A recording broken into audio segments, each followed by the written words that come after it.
Let's finish this the right way. 2017 boys 5A 200-meter state champ. My legs were dead, but my heart kept running. It is a new state record. We ain't worked this hard to get here and lose. All right, I'm not about that. Senior from Syracuse, Hunter Woodhall. That is Hunter Woodhall of Syracuse High School, winning the 200 and 400 meter at the State High School Track Championships a couple of weeks ago at BYU. And Hunter joins us in studio now. Thanks for coming in. Absolutely, I'm excited to be here. I know it's been a crazy time. Congratulations on winning the 200 and 400 meters. And also, you broke your own state records Yes. A couple of weeks ago, too. So you got to be pretty incredibly happy with the way your career ended, a total of 4 high school state titles. Absolutely. I mean, it's been a very long journey from where I came from, and just to be able to experience that with my team and my family and the people that were there just to support me was pretty amazing. To have 4 state titles and to break your own records the following year, that's impressive in itself. But what's even more impressive, you're a double amputee. Yes. And so I know you take a lot of pride in that, with how far you've come and how hard you've worked, just like everybody else who races. So just talk about the fulfillment of an incredible career as a double amputee, and an example for others who maybe have some problems as well, that maybe aren't saying, maybe I can't do it. Absolutely. I mean, every step that we find success is the step in the right direction. I mean, this whole journey is about changing perceptions of what's possible and showing people that no matter what you were dealt with, no matter what situation you're in, that you can do some amazing things. You just got to follow your dreams, and you got to work hard. And I mean, like I said, where I came from, I was never the best athlete, and just putting in the work, the hours on the track, and finding this success is really amazing to me, because it just shows, what hard work really does. Here at KSL, we followed you ever since you were about wee high. Yeah. So for those who don't know your story, let's start from the beginning. So when I was born, I had a congenital birth defect. And the doctors told my parents that I'd never be able to walk. And they had to go to a lot of different specialists and hospitals, and finally they found Shriners Hospitals for Children, who suggested amputating my legs. So when I was a year old, cut them both off through the ankles. 18 months old, I started walking, and I started running, I started playing sports, and I started doing all these things that, at first were not possible. And it really just kind of changed people's minds, and they said, wow, maybe it is possible. And now, if he can do that, what else can he do? When did you realize it was possible? Because you played football in Little League and then started running track. When did you realize that it was possible for you to do these things and become as successful as you are? I mean, it took a little while for me to, gain confidence in myself and realize that I had potential to, run at the highest level. I think just coming into high school about my sophomore year is when it really started clicking. And that's when I dropped all my other sports and I dedicated all my time to track and field. That's with my diet, my sleep patterns, and my time in the track and in the weight room. Everything was dedicated to that. And the prosthetics, they've come a long way since you started, haven't they? And helped you accomplish what you wanted to do. Absolutely. I mean, without the technology that's here today, I wouldn't be able to walk, forget running.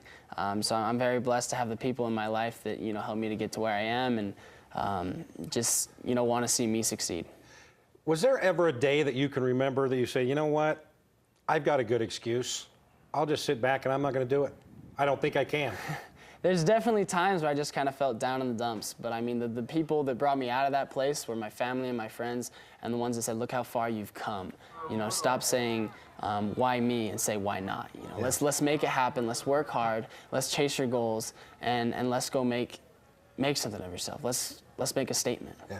Now, we see you, double amputee, winning state titles, state records, and saying, that is so awesome. But it hasn't always been that way. You've received criticism. I know other amputees who's tried to race against able-bodied athletes, they've received criticism as well, that you actually have an advantage with the way that the prosthetics propel you. Yeah. You've received that, haven't you? Absolutely. I mean, it's part of the beast. It's part of the world. I mean, there's always going to be contradictions to what you're doing, and it's just something you have to deal with. Okay, so I'm going to ask this. I mean, nobody wants to have to deal with what you've had to, because it's not fun probably a lot of times. So how do you tell them and say, this isn't an advantage, or What do you say to that? I mean, most of the time I just kind of push it away. You know, it's not something I want to deal with, because when I confront it and I deal with these people, it's just giving them a voice and a way to, you know, tell everybody what I'm doing wrong. So I just try to focus on myself. I focus on the run, and I go out on the track every day and I put in the work, not to prove the disbelievers wrong, but to prove the people that have, you know, supported me this whole way right. Last year, probably your biggest moment outside of Utah, silver and bronze in the Paralympic Games in Reno. Cool experience. Amazing, absolutely amazing. I mean, my family was there to experience it with me. My coach was there, and just, you know, just crossing that line and knowing, you know, where I'd ended up as the youngest one in the race was just, it was a very special moment. So now you're going to head to the University of Arkansas. You're going to be a Razorback next year, right? You're going to run track for the Hogs. Yes, sir. You are the first double amputee, at least in track and field, to receive an NCAA scholarship. Yeah. That's pretty incredible. Yeah, so, I mean, I'm extremely excited. I'm very thankful that the programs had given me offer, and especially the University of Arkansas had given interest in me, and really believed in the process and believed that I had the potential to run at, you know, a Division I level. Were they skeptical? Were they hesitant because you're a double amputee? Yeah, the recruiting process started out extremely slow, actually, with only really one school joining the game. And I had a few very important people that reached out to the college coaches and told them that it's okay. You could train him just like an able-bodied kid. I mean, he trains the same, he eats the same. You don't really have to worry about, you know, treating him special. And once they kind of came to terms with that and they were comfortable with that, then everything was good. And NCAA rules and everything like that, nothing absolutely against that, right? It's absolutely fine. Yeah, they've done tests on people like Oscar Pistorius to find if there is an advantage, and the tests have come inconclusive, so there's really no point in separating it, you know?